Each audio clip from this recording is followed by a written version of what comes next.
कृष्णा। जय श्री हरि। प्रिय भक्तों, आज भादो मास के प्रथम बृहस्पतिवार के दिन आप श्रवण करेंगे बृहस्पति देव की बड़ी ही दुर्लभ और पवित्र कथा। इस कथा को सुनने से भक्तों की सभी इच्छाएं भगवान बृहस्पति देव की कृपा से पूर्ण होती हैं।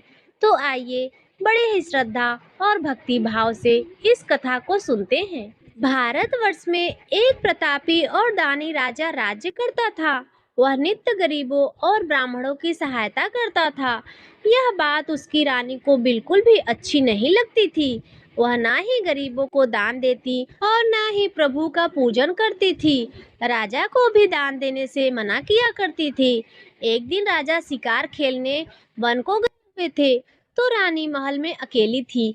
उसी समय बृहस्पति देव साधु वेश में राजा के महल में भिक्षा लेने के लिए आए और भिक्षा मांगी, तो रानी ने भिक्षा देने से इनकार कर दिया और कहा, हे साधु महाराज, मैं तो दान पुण्य से तंग आ गई हूँ।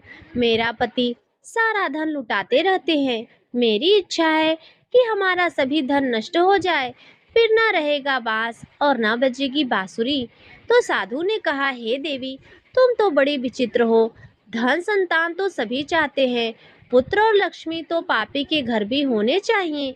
यदि तुम्हारे पास अधिक धन है तो भूखों को भोजन दो, प्यासों के लिए प्याऊ बनवाओ, मुसाफिरों के लिए धर्मशालाएं खुलवाओ। जो निर्धन अपनी कुंवारी कन्याओं का विवाह नहीं कर सकते, उनका विवाह करा दो। ऐसे और कई काम हैं जिनके करने से तुम्हारा यश लोक और परलोक में फैलेगा। परंतु रानी पर उपदेश का कोई प्रभाव नहीं पड़ा। वह बोली, महाराज, आप मुझे कुछ ना समझाएं। मैं ऐसा धन नहीं चाहती जो हर जगह बांटती फिरूं। साधु ने उत्तर दिया, यदि तुम्हारी ऐसी इच्छा है तो तथास्तु। तुम ऐसा करना कि बृहस्पतिवार को घर लीपकर पीली मिट्टी से अपना सिर धोकर स्नान करना, भट्ठी चढ़ाकर कपड़े धोना और राजा से कहना कि वह हजामत करवाए। ऐसा करने से आपका सारा धन नष्ट हो जाएगा। इतना कहकर वह साधु महाराज वहां से अंतर्ध्यान हो गए और साधु के अनुसार कई बातों को पूरा करते हुए रानी को केवल 3 बृहस्पतिवार ही बीते थे कि उसकी समस्त धन संपत्ति नष्ट हो गई। भोजन के लिए राजा का परिवार तरसने लगा। तब तक एक दिन राजा ने रानी से कहा, हे रानी, तुम यहीं रहो, मैं दूसरे देश को जाता हूँ, क्योंकि यहाँ पर सभी लोग मुझे जानते हैं, इसलिए मैं कोई छोटा कार्य नहीं कर सकता।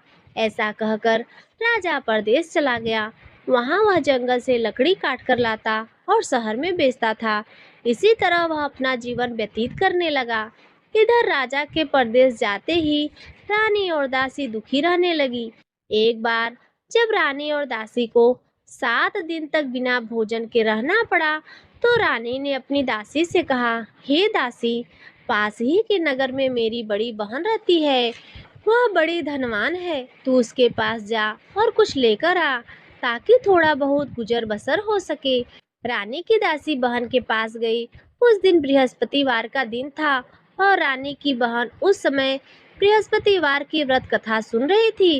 दासी ने रानी की बहन को अपनी रानी का संदेश दिया, लेकिन रानी की बड़ी बहन ने कोई उत्तर नहीं दिया। जब दासी को रानी की बहन से कोई उत्तर नहीं मिला, तो वह बहुत दुखी हुई और उसे क्रोध भी आया। दासी ने वापस आकर रानी को सारी बात बताई। सुनकर रानी ने अपने भाग्य को कोसा। उधर रानी की बहन ने सोचा कि मेरी बहन की दासी आई थी, परंतु मैं उससे कुछ नहीं बोली, इससे वह बहुत दुखी हुई होगी। कथा सुनकर और पूजन समाप्त करके वह अपनी बहन के घर आई और कहने लगी, हे बहन, मैं बृहस्पतिवार का व्रत कर रही थी। तुम्हारी दासी मेरे घर आई थी, परंतु जब तक कथा होती है तब तक ना ही उठते हैं और ना ही बोलते हैं, इसलिए मैं नहीं बोली। कहो दासी क्यों गई थी? रानी बोली, बहन, तुमसे क्या छिपाऊं, हमारे घर में खाने तक को अनाज नहीं था। ऐसा कहते कहते रानी की आंखें भर आई। उसने दासी समेत पिछले 7 दिनों से भूखे रहने तक की बात अपनी बहन को विस्तार पूर्वक सुना दी। रानी की बहन बोली, देखो बहन, भगवान बृहस्पति देव सभी की मनोकामनाओं को पूर्ण करते हैं। देखो, शायद तुम्हारे घर में भी अनाज रखा हो। पहले तो रानी को विश्वास नहीं हुआ, पर बहन के आग्रह करने पर उसने अपनी दासी को अंदर भेजा तो उसे सचमुच अनाज से भरा एक घड़ा मिल गया। यह देखकर दासी को बड़ी हैरानी हुई। दासी रानी से कहने लगी, हे रानी, जब हमको भोजन नहीं मिलता तो हम व्रत ही तो करते हैं, इसलिए क्यों न इनसे व्रत और कथा की विधि पूछ ली जाए ताकि हम भी व्रत कर सके। तब रानी ने अपनी बहन से बृहस्पतिवार व्रत के बारे में पूछा। उसकी बहन ने बताया, बृहस्पतिवार के व्रत में चने की दाल और मुनक्का से विष्णु भगवान का केले की जड़ में पूजन करें तथा दीपक जलाएं, व्रत कथा सुने और पीला भोजन ही करें।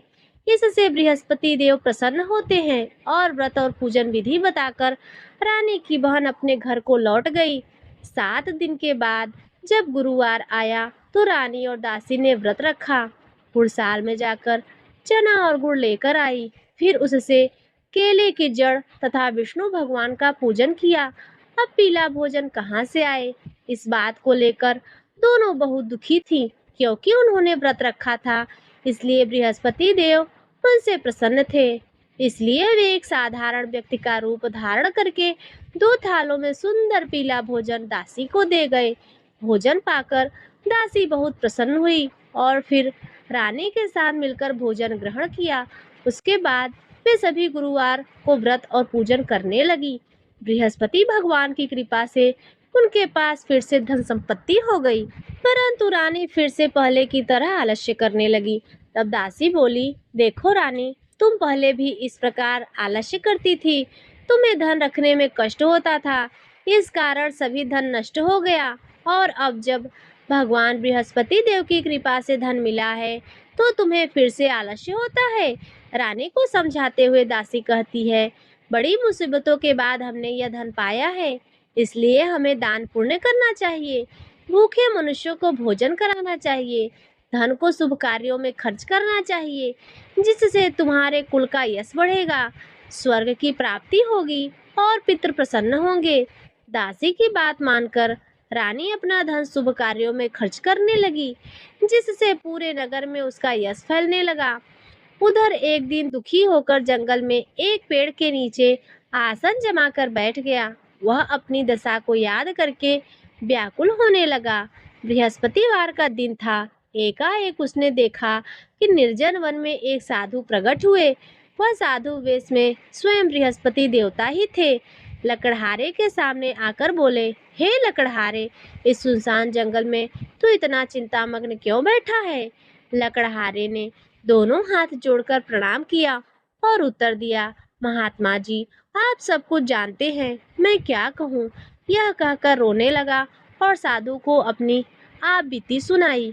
महात्मा जी ने कहा, तुम्हारी स्त्री ने बृहस्पतिवार के दिन बृहस्पति भगवान का निरादर किया था, जिसके कारण रुष्ट होकर उन्होंने तुम्हारी यह दशा कर दी है। अब तुम चिंता को दूर करके मेरे कहने पर चलो तो तुम्हारे सभी कष्ट दूर हो जाएंगे और भगवान पहले से भी अधिक संपत्ति तुम्हें देंगे। तुम बृहस्पतिवार के दिन कथा किया करो, 2 पैसे के चने मुनक्का लाकर उसका प्रसाद बनाओ और शुद्ध जल से लोटे में शक्कर मिलाकर अमृत तैयार करो। कथा के पश्चात अपने सारे परिवार और सुनने वाले प्रेमियों में अमृत व प्रसाद को बांटकर खुद भी ग्रहण करो। ऐसा करने से भगवान तुम्हारी सभी मनोकामनाएं पूरी करेंगे। साधु के ऐसे वचन सुनकर लकड़हारा बोला, हे प्रभु, मुझे लकड़ी बेचकर इतना पैसा नहीं मिलता जिससे भोजन के उपरांत कुछ बचा सकूं। मैंने रात्रि में अपनी स्त्री को व्याकुल देखा। मेरे पास कुछ भी नहीं जिससे मैं उसकी खबर मंगा सकूं, और फिर मैं बृहस्पति देव की क्या कथा सुनूं? मुझको तो कुछ भी नहीं मालूम है। साधु ने कहा, हे लकड़हारे, तुम किसी बात की चिंता मत करो। बृहस्पतिवार के दिन तुम रोजाना की तरह लकड़ियां लेकर शहर को जाओ। तुमको रोज से दुगना धन प्राप्त होगा, जिससे तुम भली भांति भोजन कर लोगे और बृहस्पति देव की पूजा का सामान भी आ जाएगा। बृहस्पति देव की कथा इस प्रकार है, सुनो। प्राचीन काल में एक ब्राह्मण रहता था। वह बहुत निर्धन था। उसकी कोई भी संतान नहीं थी। उसकी स्त्री बहुत ही मलिनता के साथ रहती थी।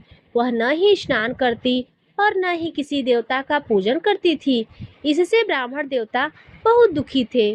बेचारे बहुत कुछ कहते, किंतु उसका कुछ भी प्रभाव नहीं पड़ा। भगवान की कृपा से ब्राह्मण के घर स्त्री के कन्या रूपी रत्न पैदा हुई। कन्या बड़ी होने पर प्रातः स्नान करके विष्णु भगवान का जाप और बृहस्पतिवार का व्रत करने लगी। अपने पूजन पाठ को समाप्त करके विद्यालय जाती तो अपनी मुट्ठी में जौ भर के ले जाती और पाठशाला के मार्ग में डालती जाती। तब ये जौ स्वर्ण के हो जाते तो लौटते समय उनको बीनकर घर ले आती। एक दिन वह बालिका सूप में उस सोने के जौ को फटक कर साफ कर रही थी कि उसके पिता ने देख लिया और कहा, हे बेटी, सोने के जौ के लिए सोने का सूप भी होना चाहिए। दूसरे दिन बृहस्पतिवार का दिन था। इस कन्या ने व्रत रखा और बृहस्पति देव से प्रार्थना करके कहा, मैंने आपकी पूजा सच्चे मन से की है तो मेरे लिए सोने का सूप दे दो। बृहस्पति देव ने उसकी प्रार्थना स्वीकार कर ली और रोजाना की तरह वह कन्या जौ फैलाती हुई जाने लगी। जब लौटकर जौ बीन रही थी तो बृहस्पति देव की कृपा से सोने का सूप मिला। उसे वह घर ले आई और उसमें जौ साफ करने लगी, परंतु उसकी माँ का वही ढंग रहा। एक दिन की बात है, वह कन्या सोने के सूप में जौ साफ कर रही थी। उस समय उस शहर का राजपुत्र वहां से होकर निकला। इस कन्या के रूप और कार्य को देखकर मोहित हो गया और अपने घर आकर भोजन और जल त्याग कर उदास होकर लेट गया। राजा को इस बात का पता चला तो अपने प्रधानमंत्री के साथ उसके पास आए और बोले, हे बेटा, तुम्हें किस बात का कष्ट है? किसी ने तुम्हारा अपमान किया है अथवा और कोई कारण हो सो कहो, मैं वही कार्य करूंगा जिससे तुम्हें प्रसन्नता हो। अपने पिता की राजकुमार ने बातें सुनी तो वह बोला, मुझे आपकी कृपा से किसी बात का दुख नहीं है। किसी ने मेरा अपमान नहीं किया है, परंतु मैं उस लड़की से विवाह करना चाहता हूँ जो सोने के सूप में जौ साफ कर रही थी।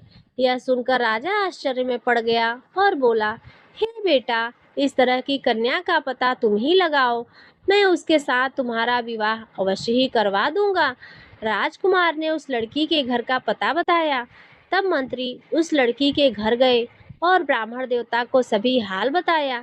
ब्राह्मण देवता राजकुमार के साथ अपनी कन्या का विवाह करने के लिए तैयार हो गए तथा विधि विधान के अनुसार ब्राह्मण की कन्या का विवाह राजकुमार के साथ हो गया। कन्या के घर से जाते ही पहले की भांति उस ब्राह्मण देवता के घर में गरीबी का निवास हो गया।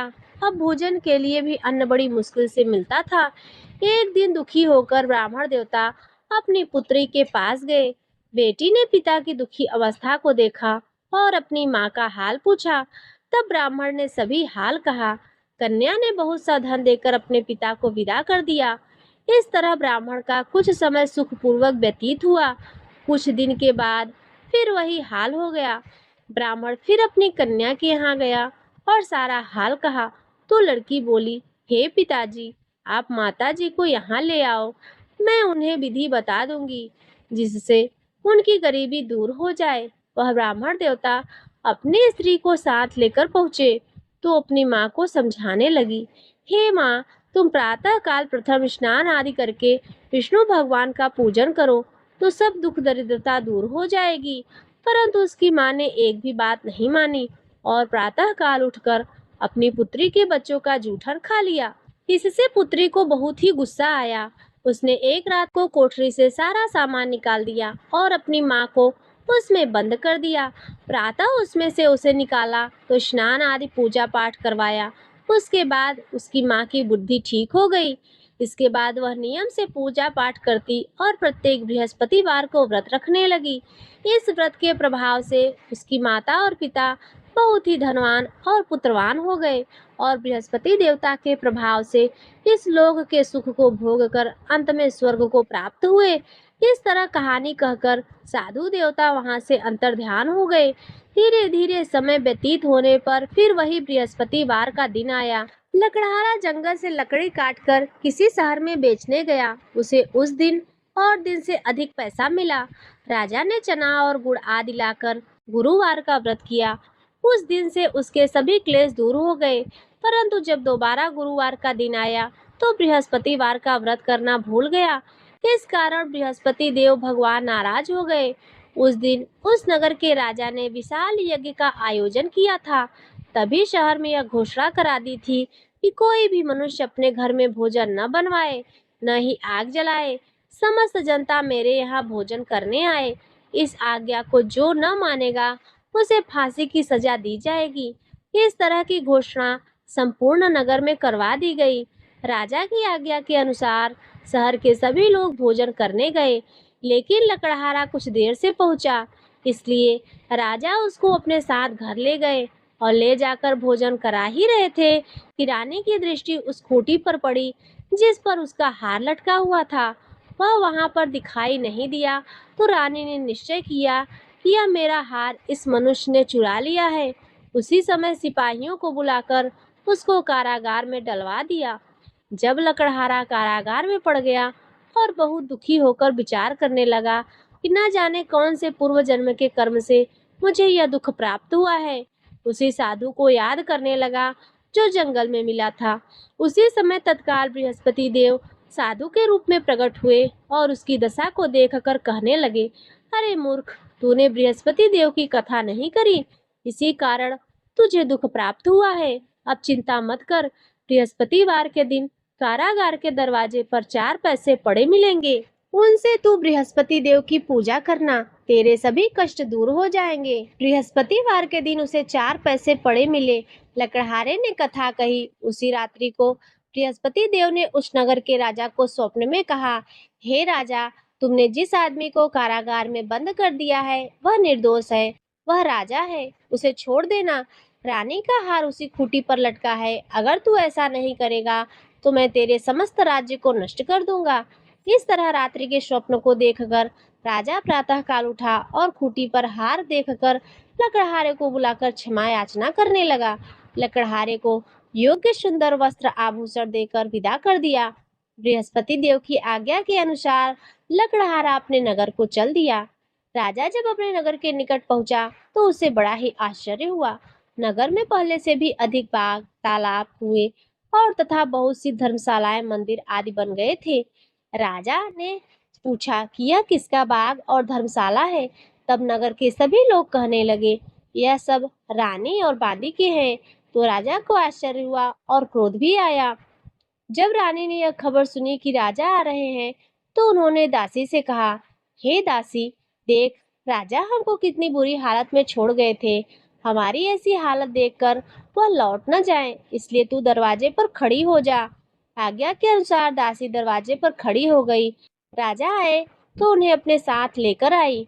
तब राजा ने क्रोध करके अपनी रानी से पूछा, यह सब धन तुम्हें कैसे प्राप्त हुआ है? तब रानी ने कहा, हमें यह सब धन बृहस्पति देव के इस व्रत के प्रभाव से प्राप्त हुआ है। राजा ने निश्चय किया कि 7 रोज बाद तो सभी बृहस्पति देव का पूजन करते हैं, परंतु मैं प्रतिदिन दिन में 3 बार कथा कहूँगा और रोज व्रत किया करूँगा। अब हर समय राजा के दुपट्टे में चने की दाल बधी रहती और दिन में 3 बार कथा कहते। एक रोज राजा ने विचार किया कि चलो अपनी बहन के यहाँ हो आवे। इस तरह निश्चय करके राजा घोड़े पर सवार होकर अपनी बहन के यहाँ को चलने लगा।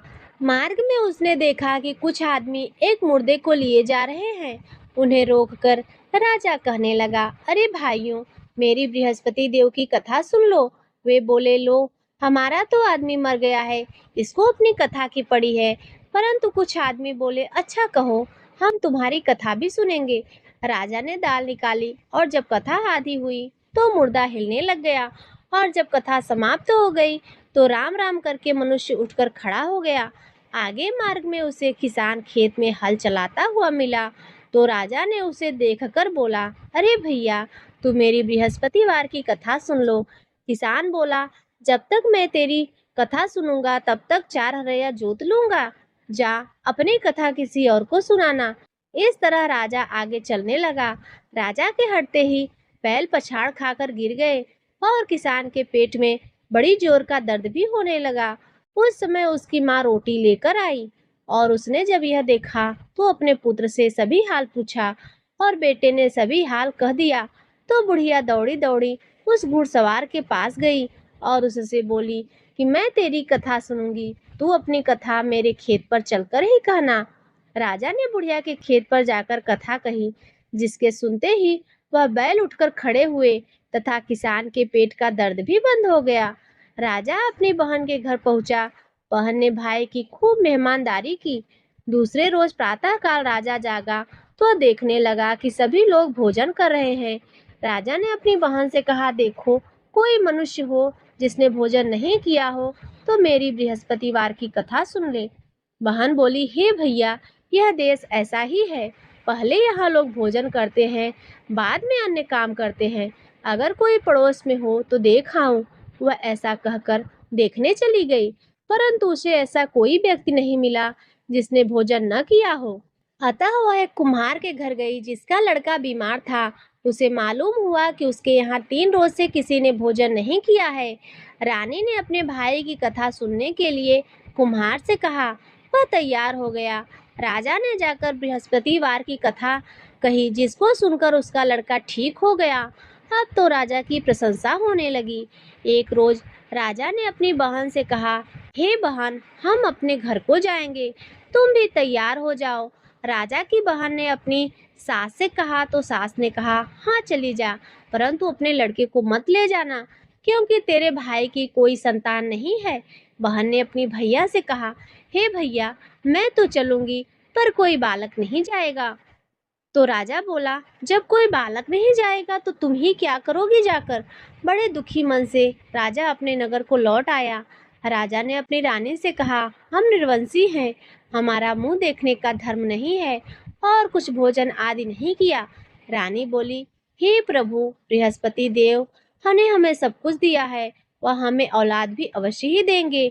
उसी रात को बृहस्पति देवता राजा के स्वप्न में आकर कहा, हे राजा, उठो, सभी सोच त्याग दो, तुम्हारी रानी गर्भवती है। राजा को यह बात सुनकर बड़ी खुशी हुई।